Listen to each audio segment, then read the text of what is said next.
Welcome to the Triple Effect, a special episode of the COVID Stories, featuring Ariana Paul.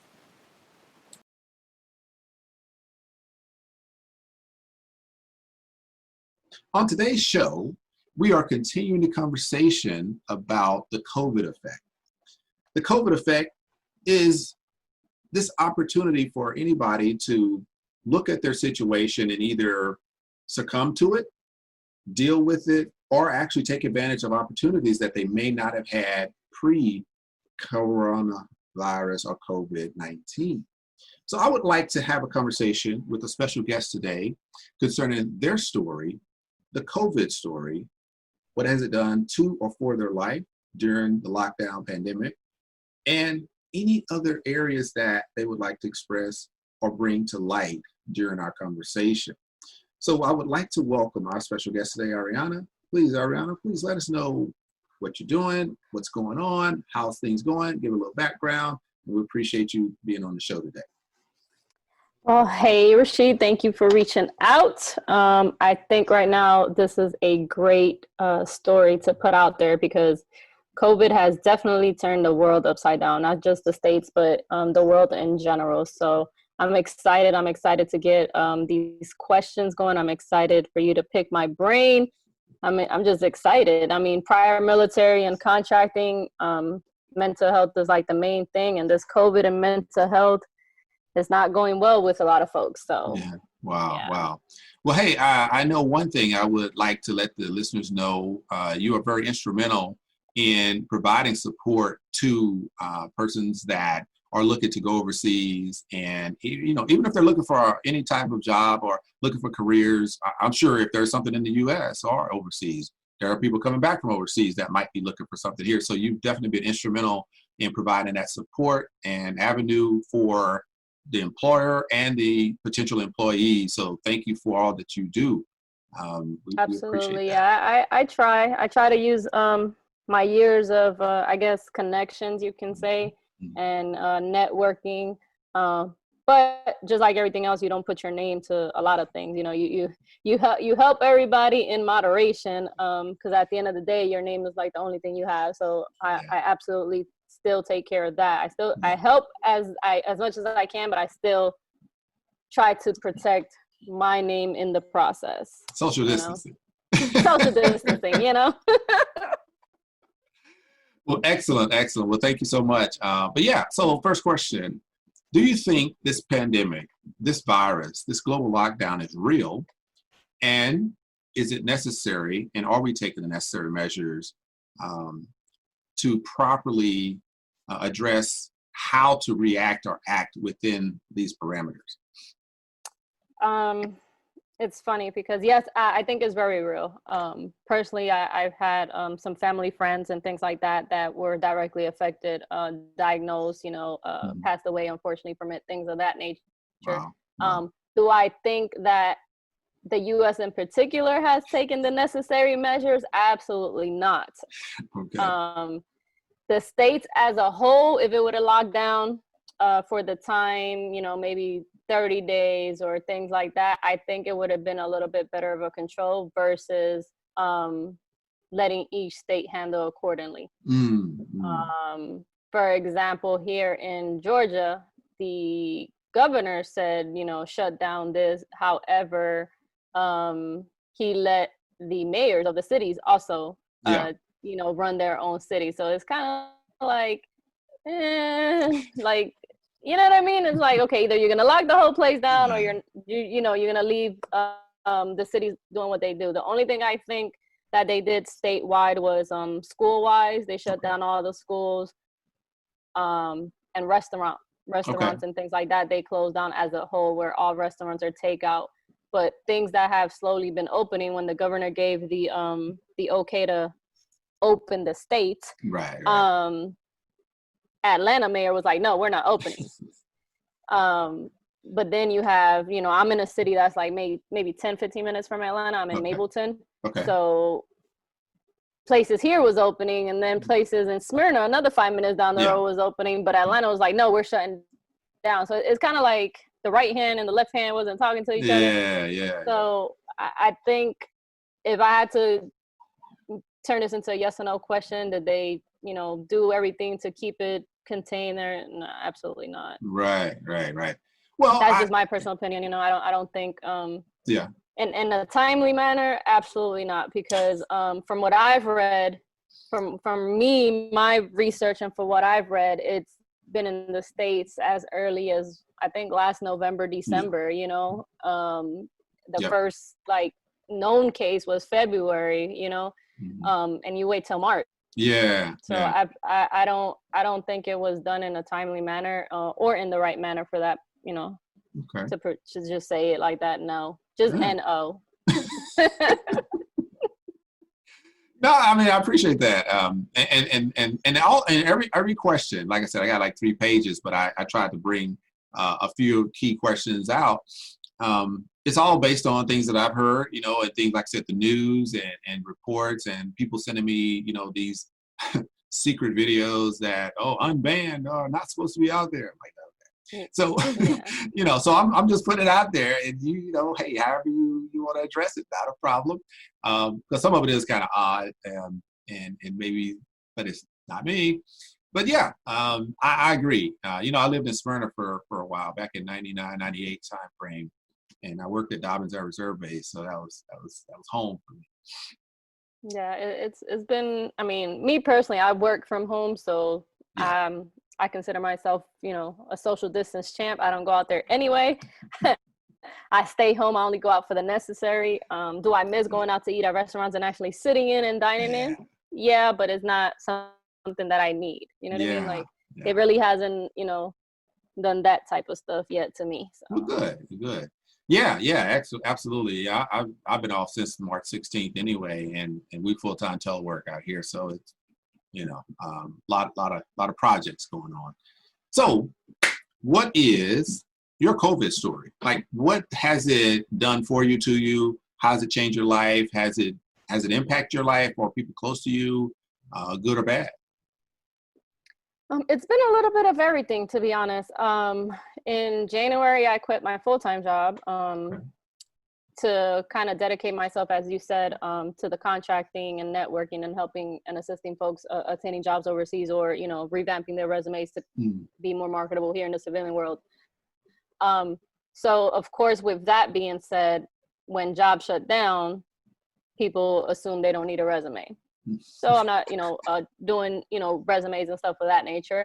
I still have been getting, a lot of stuff because people are still moving around. Like there are jobs opening, but in people's mindsets, they're like, well, I don't need to pay you to do a resume because I'm not going nowhere. So in that aspect, it did affect a little as far as my plan for the starting of the year when I did make the jump to, kind of quit working for somebody else and kind of focusing on the networking group, was to actually go in person to a lot of these events that I was posting as far as job fairs and networking events to kind of get resources for the group, connect with recruiters, with managements and stuff like that, and bring all that information to the group. So of course I can't fly nowhere. That has stopped. You know what I mean? Yeah. Wow. So I haven't been able to do that part. But overall, I mean, it's been good because it's actually helped one kind of reflect and put some things in perspective and, not take certain things for granted. And the bad, I've had, like I said, not personal family members, but people that I've known. They're, I had a old family friend, a couple that we actually cruise with. His dad was diagnosed positive. He was like 91. He was under, home care at home. So it really wasn't that he went anywhere, but someone brought it to him, either the nurse or his daughter that he lives with. And a week later he passes away. They still never tested the nurse who could potentially, if she's going, my thing was, why didn't they test the nurse or the daughter? Because the man wasn't going anywhere. Right. You know what I mean? Wow. He wasn't visiting nobody, so clearly it came to him. And they decided not to test the CNA that was visiting. They decided not to test him or the or his daughter because they was not symptomatic, pretty much. And of course, it was in New York, so New York Oh, has the wow. highest case right now. So they were more of, well, we don't have tests. You know Oh. what I mean? Enough tests to go around. Mm, So mm, that's mm. why they didn't. That was the excuse for not testing them. And then I had a old soldier of mine. Her daughter, she's in the Air Force. She's 23. Her daughter tested positive. Um, Mm, mm. and once they told her, the 14 days, which I don't get the 14-day quarantine thing, to be honest, because what is 14 days gonna, like, there's no medication, there's no nothing to treat it. So I'm still trying to, Yeah, yeah. um, I don't know, still trying to get my head around the idea, like, what is the 14 days quarantine gonna do? She Right, lives by right. herself, she lives by herself, which is fine. She's not around other people, but she works at the hospital in Mm, Virginia. okay. And her command told her that until she tests back negative, they can't let her, back to work, Hmm. which is fine. But then when she went to go try to get retested, they denied her a second test because there's not enough tests. Wow. So Oh my God. it's been interesting Wow. to see, like, okay, why are you not testing people again? Yeah, You yeah. think in 14 days it's gonna go away, and then what? So Wow. there, like I said, it goes back to taking the necessary measures, to kind of control this, because if you're just letting people out there again and after 14 days and being quarantined and not testing them, Right, right. That don't make they're going sense. back out there. Yeah, they're going back out there. For what I've been told, is kind of like, if you had it once, you're always going to test positive. It's just your symptoms Mm, are going to be in remission. So mm. it's kind of like you still have the virus in you. It's Yeah, just dormanted. yeah, yeah, yeah, yeah, yeah. So Wow. yeah, it's, I don't know, is really Huh. you know. Yeah. No, that's yeah, that's serious. I know when uh we had an event March 3rd and 4th out here, Navy category management. We put together a training event, like an annual event, and this was the first one we were putting together from San Diego. And so we pushed forward, got it done. And while the team from headquarters was out here, we were actually having dinner, and every day, people were talking about it, and we heard a little bit here, a little bit there, but they just said, hey, just we can't have the conference room because we need to do some social distancing, this and that, but we weren't really doing a lot.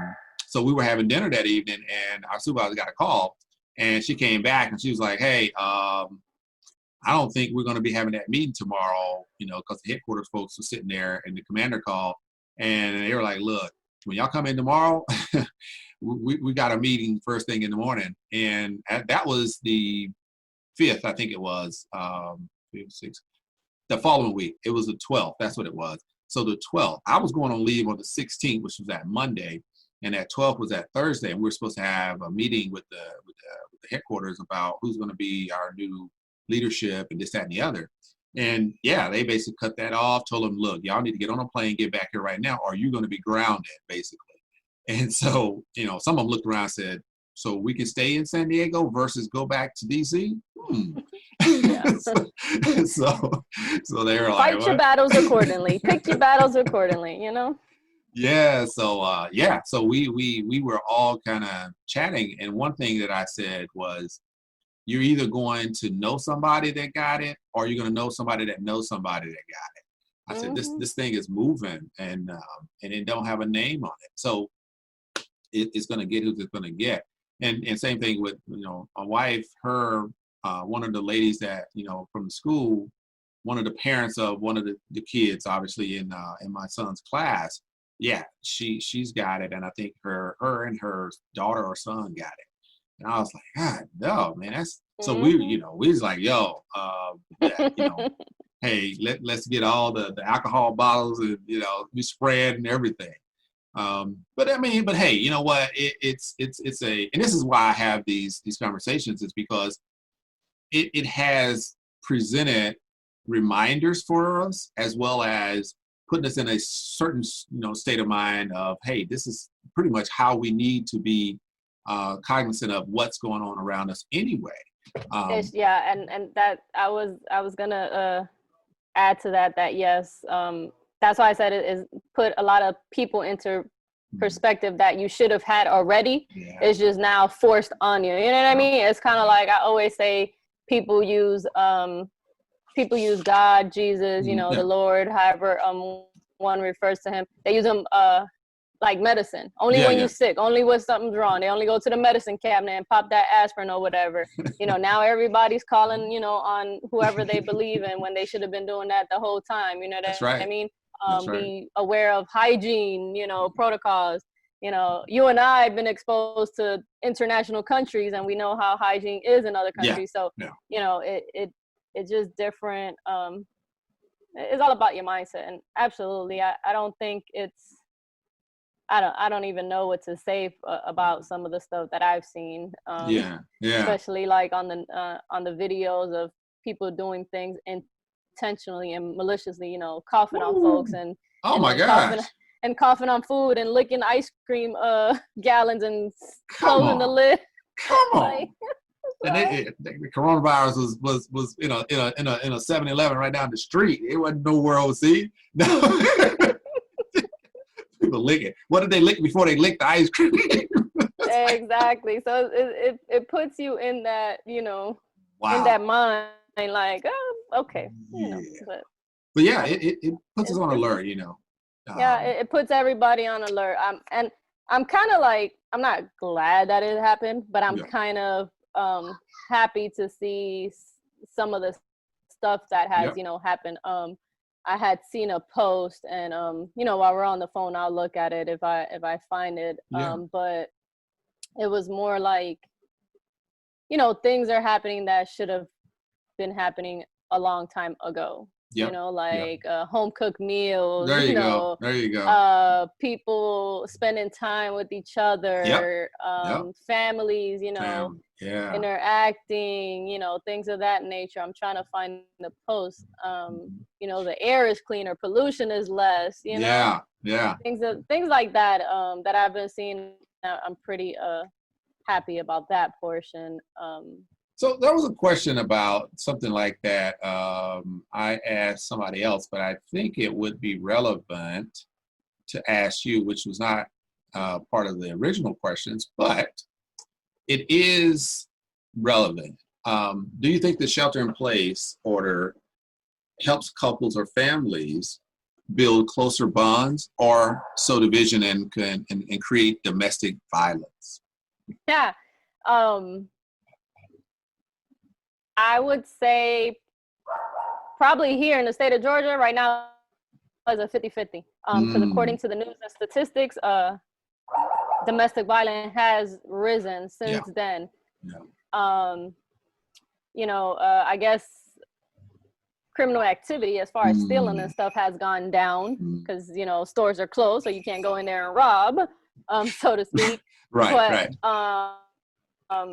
As far as DV, it's definitely been it's spiked here in Georgia. And that's just from the insider perspective, because we have some law enforcement friends, and family, so they've kind of like shared that. I mean, they haven't shared details, but just as far as the percentage has gone up. Because now you're stuck at home with someone all day.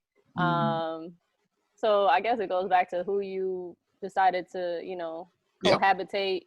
Marry, spend your life with, partner, whatever.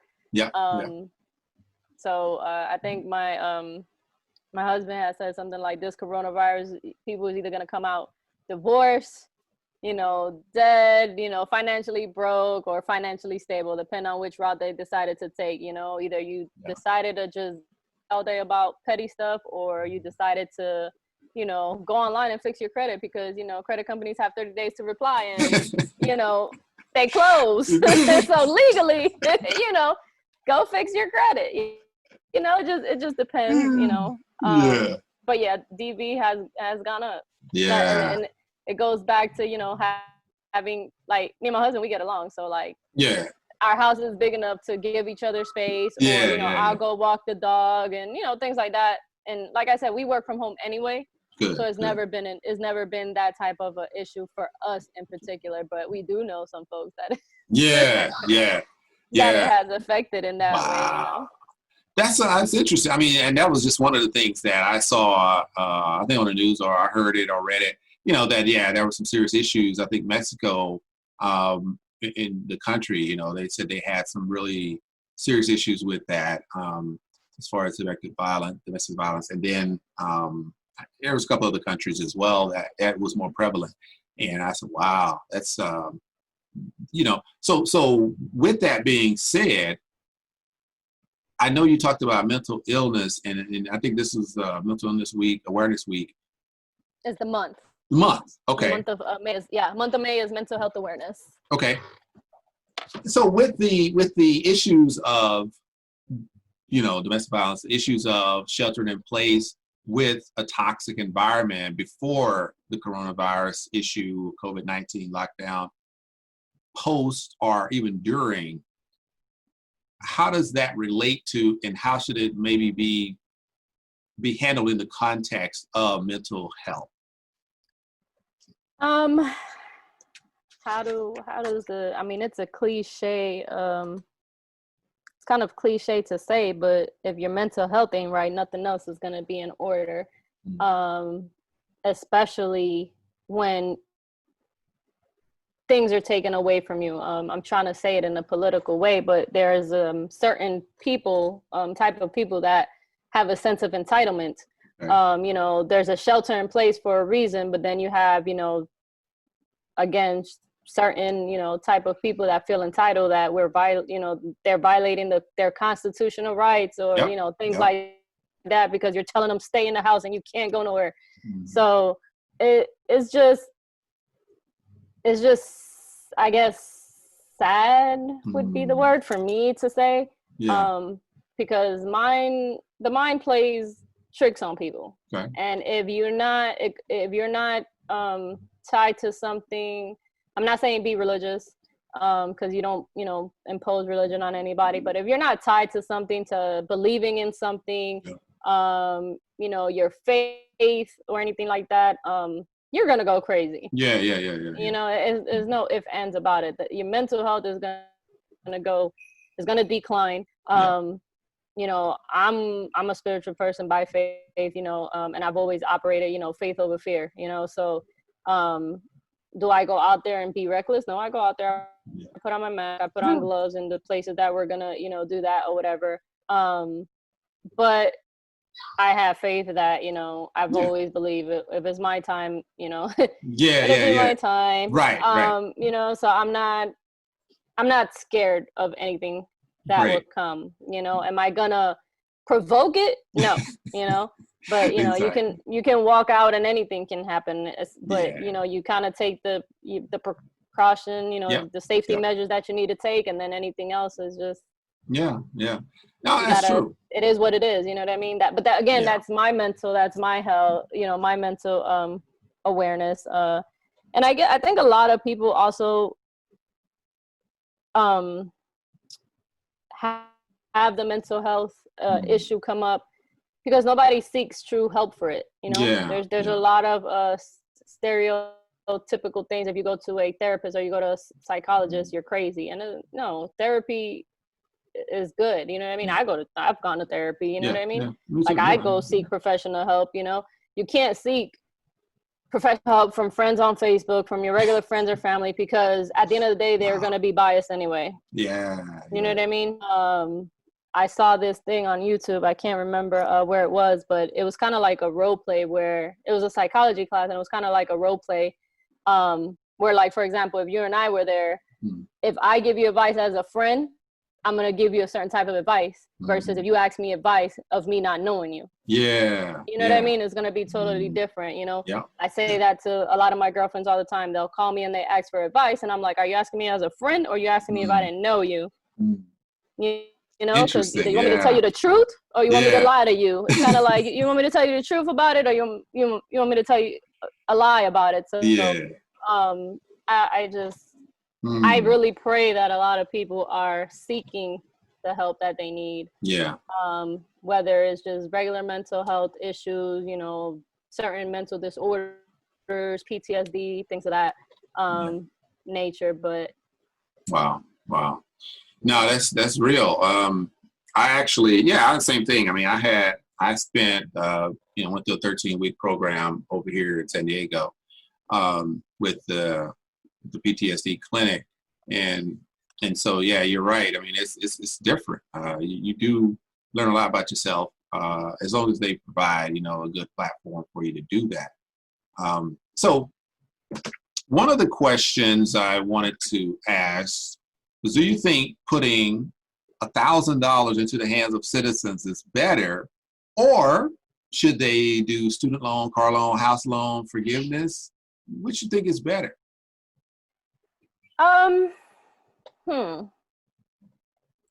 That's a tough question, and because to be honest, I understand situations arise, and everybody's situation is different, and a lot of people are not in the position they want to in because they want to be. Like a lot of people are not homeless because they want to be homeless. They just fell into a hard time or whatever. I mean, then you have your ones that are just flat out lazy that just don't want to do anything. I mean, and right. You got to call it for what it is. Right. Putting $1,000 into, the stimulus check or whatever that's going around. I guess if it wasn't going to be added as a credit next year, and as they're saying it's in advance. Okay. I think that would have helped some folks, because for what I've read, whatever you got, you have to put it on your taxes next year as a credit, and it's kind of an advance to your refund if you was getting one. Okay. Don't know if it's true or not. I'm just saying what I've read out there. Yeah.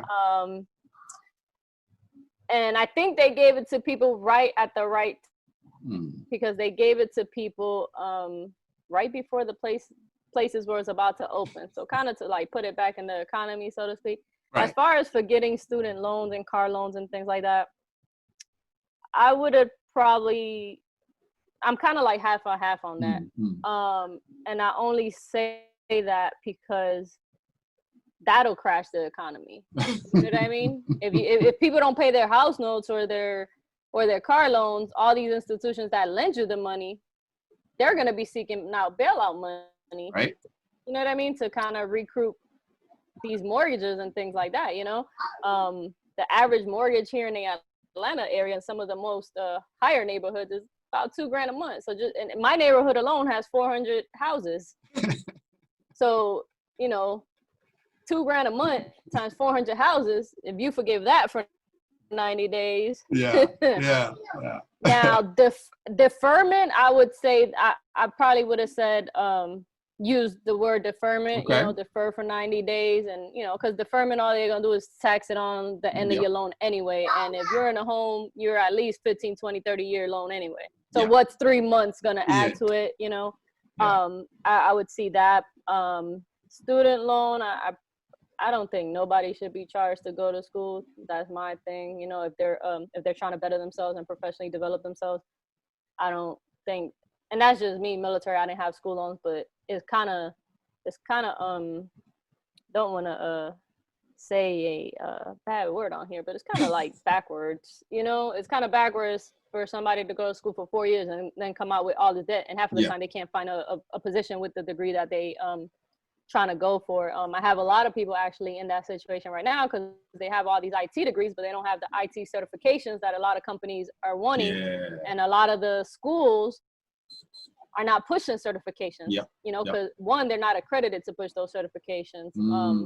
So I think for somebody to have a student loan when they actually, went to develop themselves and make something of themselves. A lot of the people that go to school is first time, college students, first time college degree holders in their family. So it's kind of sad to see, like, damn, I went to school for 4 years and now I got to pay $100,000, and I can't, and the job that I'm going to get is only going to pay me 40. Right. Absolutely. So I don't think there should be a thing as student loans anyway. As far as the car and the house, like I said, if it was more of a deferment thing, but to forgive it, it kind of puts a dent anyway back in the, in the overall debt. The overall debt of the nation, So it's kind of, now I did see, I think Canada. I don't know. I think I'm gonna go. I'm gonna go apply for citizenship in Canada. Canada right now has I think they're doing 4,000 per family, no more than 6. I think it's like for 4 months. Yeah. Wow. And I think they have free healthcare anyway. Right. So I think something like that. Yeah. But again, not to be used on the backside. Sure. You see what No, I'm saying? Like, don't charge me for this. Don't charge me for this next year after all this is over. If you're gonna give it to me, like hell, like the U.S. is already in debt. How many trillions of dollars? So what is another million gonna do? It's hard to say. But if you're actually gonna help and be for the people, don't charge them for it in the background, because you have a lot of people that live check to check, that can't afford to do that. You know what I mean? No, 100%. Yeah, you're right. I'm kind of 50-50 on the whole giving money and forgiving this. I mean, I know at companies here in Georgia, they're giving away cars. Ford has 0% for 84 months. God, no. Yeah, 0% interest, 84 months. Wow. Deferred payments for 6 months. You know what I mean? So it's kind of like, okay, wow, that's how crazy. much? I don't know. That's a touchy subject, but $1,000 is not enough. No.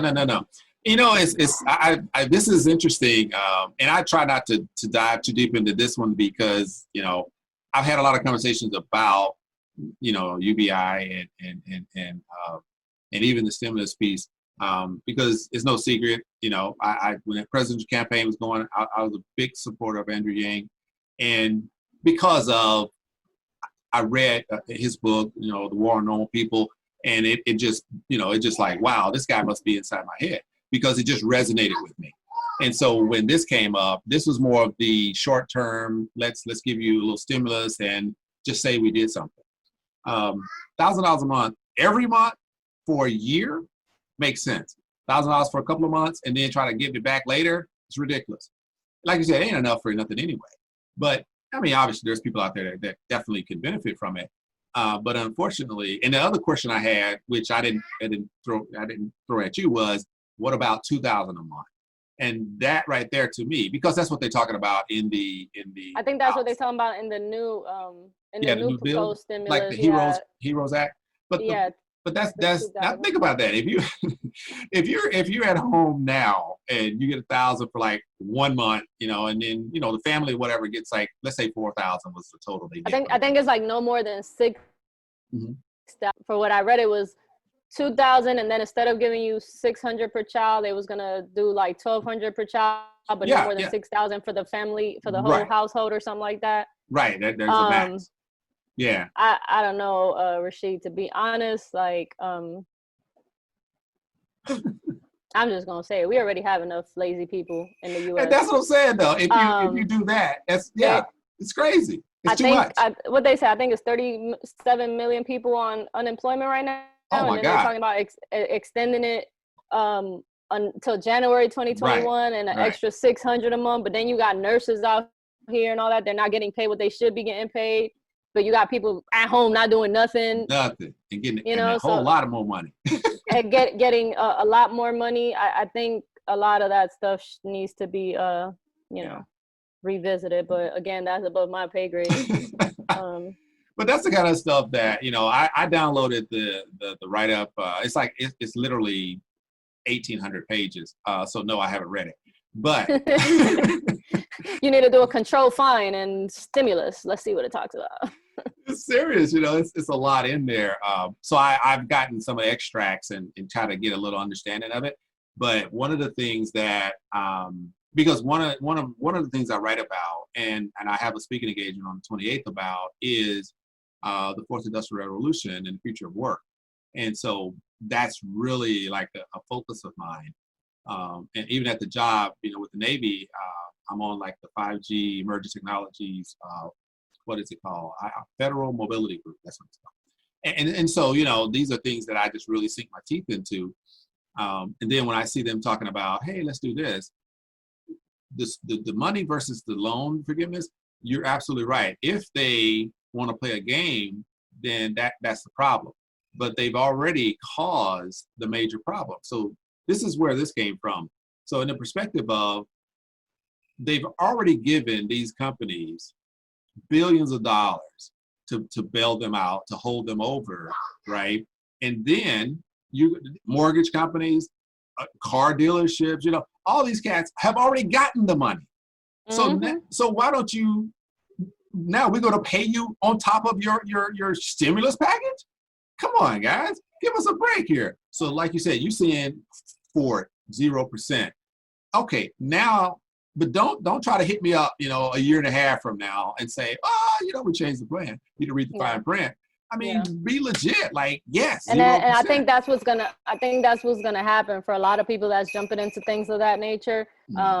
They're just seeing the big stuff and not reading that little stuff. Like, okay, after 1 year, you're gonna be paying 10.99% on this loan. You know what I mean?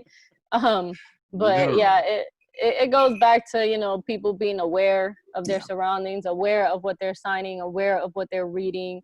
Research your information. Don't just like believe the hype. Right. No, you're right. It'll come back and bite you. It'll come definitely back and bite you. And it's gonna be interesting to see the next the rest of the year, I guess.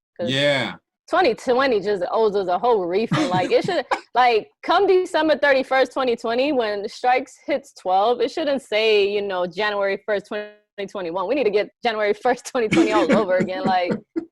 Like leap this year. Like, we're in a leap year. Let's just go fast forward this. Like, if this was 2020, I don't want to see the rest. Oh my God. Yeah, this is tough. So I guess that leads to as a couple of questions, but I'll put this one in there because I have asked previous people about this particular gentleman, and I tried not to lead it anywhere and just kind of put it out there and see what type of response we get. If the president of the United States is in charge of the response to this pandemic, do you think that he is actually doing the job that is required, as well as providing or listening to the guidance that he's getting from the experts? Is he actually doing the is he actually doing the job he's supposed to do and listening to the experts when he makes these decisions, in your opinion? Is this a yes or no? Is this a yes or no question? Is the president of the United States in charge of the response to the pandemic actually doing his job, or is he getting his strings pulled from somewhere else? My opinion, my opinion only. Absolutely. No.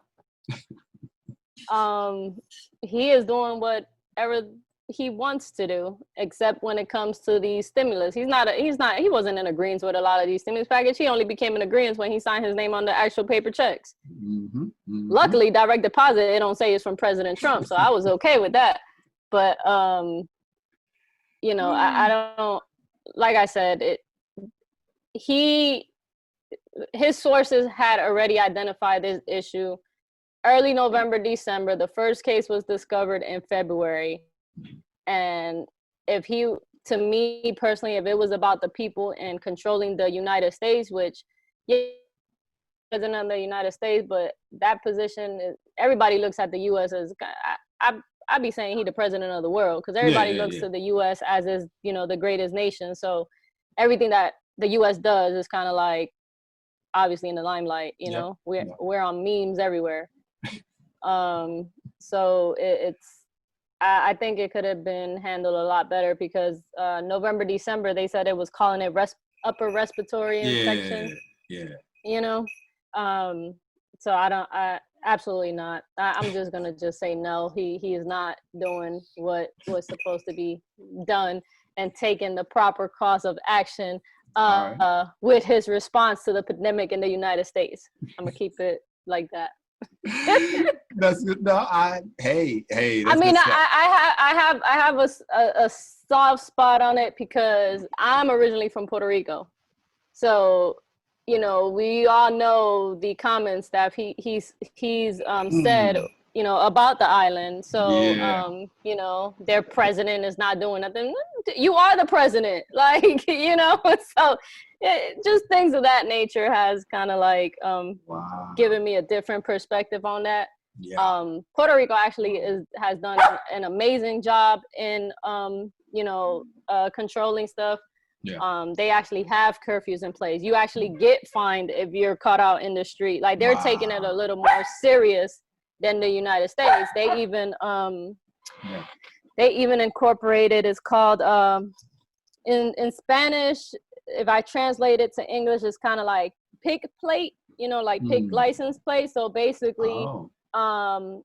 you got Monday through Friday or Monday through Sunday, like 7 days a week. So Monday and Tuesday, only license plates that end in 1, 2, 3 are allowed on the road. Okay. If you're stopped or a cop sees your license plate and it doesn't end in one of those particular numbers, you're going to get fined. Wow. So they've actually controlled who's out in the streets, who's going out, who's doing X, Y, Z. Yeah. In that manner. You can't go nowhere in Puerto Rico unless you have masks and gloves. My grandmother, she tried to go, I guess, to the grocery store, and she's handicapped and things like that. Not handicapped, but she's disabled, elderly. Walker had her knee replaced, so she can't just go in there, and go in and out fast. So they're doing like certain hours for elderlies, and I think it's only like 10 people in the whole supermarket at a time. Everybody else standing outside 6 feet apart type. So other countries have definitely, done it a lot better. So it's kind of upsetting to see the U.S. handle the pandemic different when you see other, like Kuwait, for example. Kuwait is on a 24-hour lockdown for 20 days. I think they lifted an extra 2 hours. So at first it was from the 10th to the 30th. They had 24-hour lockdowns with 2 hours of authorized exercise time where they can go out and go, fresh air and things like that. I think yesterday or something like that, they gave them an additional 2 hours. So they're allowed to be out 4 hours of the day. But anything outside those 4 hours, if you get caught, you get caught, know? So, it is. No, so, he didn't. He did not do what needed to be done. So did you? So have you heard about? Bill Gates has been, the topic of Bill Gates has come up a lot. I listened to his TEDx speech, and he talked about reducing the population with vaccines by 10 to 15%.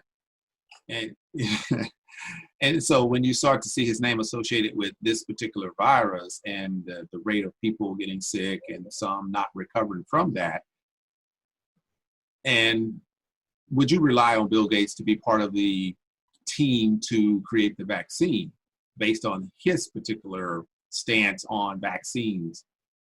Based on his stance, absolutely not. I think it's more of a, I think it all comes down to business for him. And just like a lot of those people in charge, what was it?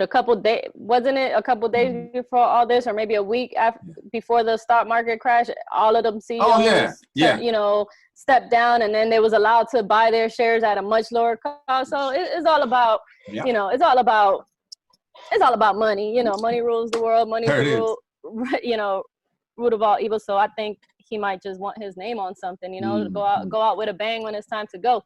He definitely is already in history with this mess, but I don't think he should. Vaccines, I'm kind of like, having been in the medical field for the 4 years that I did it, I got my own reservations on vaccines. And I do think it's a population control issue. And I really think, and again, this is my opinion, I really think it's more of a, how do you say it? In their eyes, making America great again is getting rid of certain groups of people. Sure. So I think, I don't think he should be in charge of anything. But again, he has the billions. I don't. So. Yeah, that's I know you hit the nail on the head. I think somebody else put it in the perspective of follow the money, and you'll find the answers. And it leads back to the top health guy that was on TV for so long. He was, the one that helped funnel $7.4 million to Chinese to do the trials on coronavirus. Yep. It's very interesting. Find it out later on, and I'm like, and you're the one telling us what? Oh my gosh!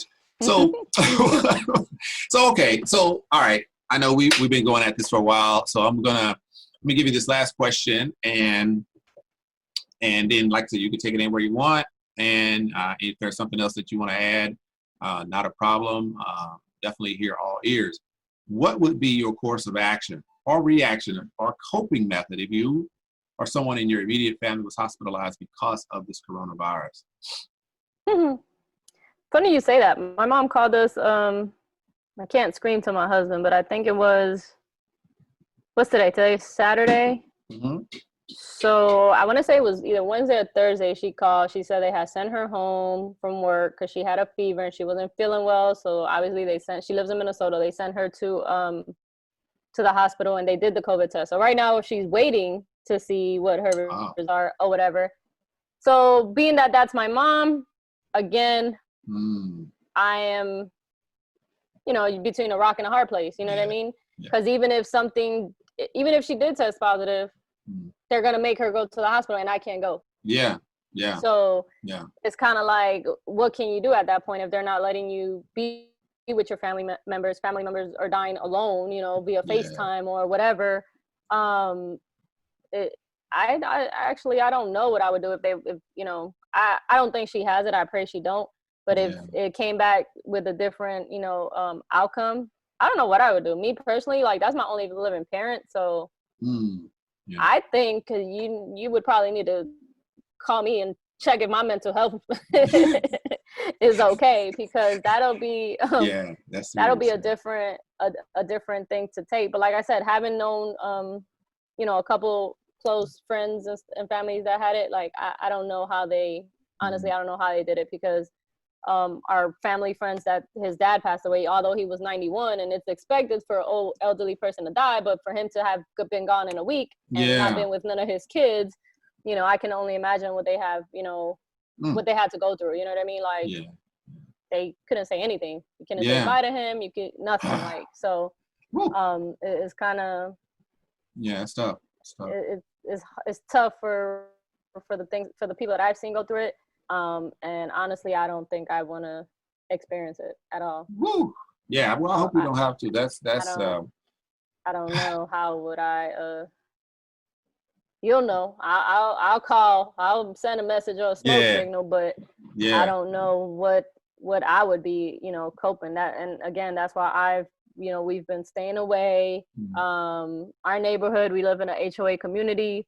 Okay. And it's funny because I kind of got into it with one of the ladies on Facebook because, well, I didn't get into it because I didn't really reply to her, but she made a comment on how another neighboring subdivision, their pool was open, and she didn't understand why our pool wasn't open, and we're paying for amenities that we're not using. And I'm like, all in all, I was like, basically, like, lady, the HOA fees go more towards just the pool. You're just mad because you have all your toddlers, driving you up the wall in the house. And I basically I replied to the post, just like she had about another 25, people reply. And I was just like, I appreciate the HOA handling things how they handle it. One, they're volunteer. They don't get paid. So they're dealing with all of y'all issues and not really having to, but they're deciding to step up in the community and be a part of the solution and not cause a problem like you guys. I said, if you don't agree with how the neighborhoods ran, like, move to a different neighborhood, go to somebody else's pool, or buy your own pool. They called me a bully, saying that I was telling people to move out the neighborhood, and that's not what I said. I'm like, look, if you're complaining about the HOA making decisions, how about you join the committee? No, but you're not going to want to join the committee because you don't have the time, So I was just like, Wow. And guess they got their pool open. The pool is open. Yeah, the pool is open. It opened yesterday. So more power to them. Wow. Man, but again, it ties back to the entitled entitled folks that felt like we're paying for this, Wow. why we're not using it. You know, I want to use the pool, I want to use the gym type, so they entitled to what they wanted. I guess the HOA. But I mean, they did post a big sign that says swim at your own risk. We don't know what the status of we're not hiring lifeguards. You know, y'all wanted the pool open, the pool is open. Have at it. Yeah. Wow. So that's similar to the entitlement mentality of I don't know, guys with machine guns and AK-47 standing on the Capitol in front of the elected officials saying you're encroaching on my rights. You know, and it's so crazy because when I think about that, I clearly reflect on so many people that probably are standing there with their little guns, big guns. Maybe 2 weeks before this whole thing happened, they were probably in a cubicle saying, I hate my job. I wish I could get out of here. I need more time away from this place. I hate my supervisor. But hey, guess what? Now I'm going to go in here and fight to go back to that place I just said I hate. I have a lot of friends that, you know, or I wouldn't say friends, I would say people that I know, you know, friends are far and few, but a lot of people that I know, or, you know, a lot of distant family and stuff, have the mentality like that because you work from home, you don't do nothing, or man, I wish I was working from home. That's easy. I could work from home any day. And now are going crazy. Working from where they wanted to work at, because teleworking and working from home is not as easy as people think. That's right. When you're home, unless you have a designated space to work at, it's not as easy. No, it's a lot. It's a lot. I mean, and now it's double because of the kids. You know, I have to help my son with this work and get him logged in and make sure he stays on course. And the teacher is asking questions, and now I mean we're helping. We're teachers' assistants, and then I'm on the clock. You know, and you're not getting paid to be a teacher's aide. You're not getting paid to be a teacher's aide, but a lot of parents, I guess, have now experienced you know, what it is that their child's teachers go through with your child. So I think that's what it boiled down to here in the community, that, you know, they shut down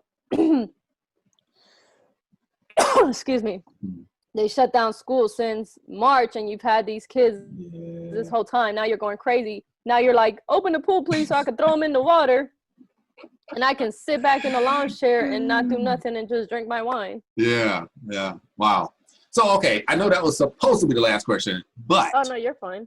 But I know this one is probably, because this to me is a critical question in this whole COVID effect and how people are handling it.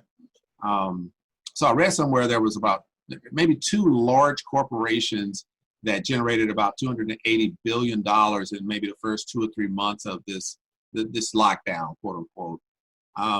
So do you think there's an economic opportunity within this particular event that we're going through? Yes. And like I said, it goes back to the individuals who are behind themselves. So, you know, I personally have taken advantage of some of the stuff.